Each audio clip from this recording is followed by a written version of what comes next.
TikTok থেকে কিভাবে ভিডিওতে স্লো মোশন দিবেন এটা অনেকেই জানেন না। যারা জানেন না তাদের জন্য আজকের এই ভিডিও। তো চলুন আপনাদেরকে দেখিয়ে দিই। তো সরাসরি চলে যাবেন আপনার টিকটক অ্যাপে। তো এখান থেকে আমি আমার টিকটক অ্যাপে ক্লিক করে দিলাম। তো ক্লিক করার পর তারপরে এরকম ইন্টারফেস চলে আসবে।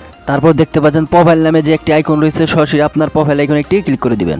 তো ক্লিক করার পর তারপর এখান থেকে আপনি দেখতে পাচ্ছেন প্লাস আইকন রয়েছে, সরাসরি এখানে একটি ক্লিক করে দিবেন। তো ক্লিক করার পর এখান থেকে আপনার গ্যালারিতে চলে যাবেন। তো গ্যালারি থেকে যে ভিডিওটা আপনি স্লো মোশন দিতে যাচ্ছেন সেই ভিডিওটা এখানে সিলেক্ট করে নেবেন। তো সিলেক্ট করে নেক্সটে ক্লিক করে দিবেন। ক্লিক করার পর তারপর এখান থেকে আপনি দেখতে পাচ্ছেন আপনার ভিডিওটি কিন্তু ওপেন হয়ে গেছে। তো এখান থেকে আপনি দেখতে পাচ্ছেন ইফেক্ট নামে যে অপশনটি রয়েছে, সরাসরি এখানে একটি ক্লিক করে দিবেন। তো ক্লিক করার পর তারপর এখান থেকে একদম লাস্টে চলে আসবেন, একদম শেষে চলে আসবেন। তো এখান থেকে আমি একদম শেষে চলে আসছি। তো শেষে আসার পর এখান থেকে দেখতে পাচ্ছেন টাইম নামে যে একশো অপশন রয়েছে, সরাসরি এখানে একটি ক্লিক করে দিবেন। সো বন্ধুরা, এখানে ক্লিক করার পর তারপর এখান থেকে দেখতে পাচ্ছেন স্লো মোশন নামে যে অপশন রয়েছে, সরাসরি এখানে একটি ক্লিক করে দিবেন। তো ক্লিক করার পর এখান থেকে আপনার ভিডিওর লেয়ার অনুযায়ী কীভাবে আপনি রাখতে চাচ্ছেন স্লো মোশন, সেইভাবে রেখে এখান থেকে আপনি কিন্তু এটা সেভ করে দিতে পারেন। তো আপনাদেরকে আমি দেখাচ্ছি, দেখতে পাচ্ছেন এখান থেকে কিন্তু আমার ভিডিওটি কি স্লো মোশন হয়ে গেছে।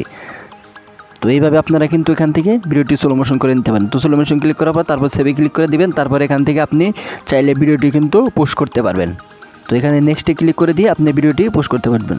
তো এই ছিল ভিডিও ভালো লাগলে লাইক দিবেন, আর চ্যানেল নতুন হয়ে থাকলে চ্যানেলটি সাবস্ক্রাইব করে দিবেন। ধন্যবাদ।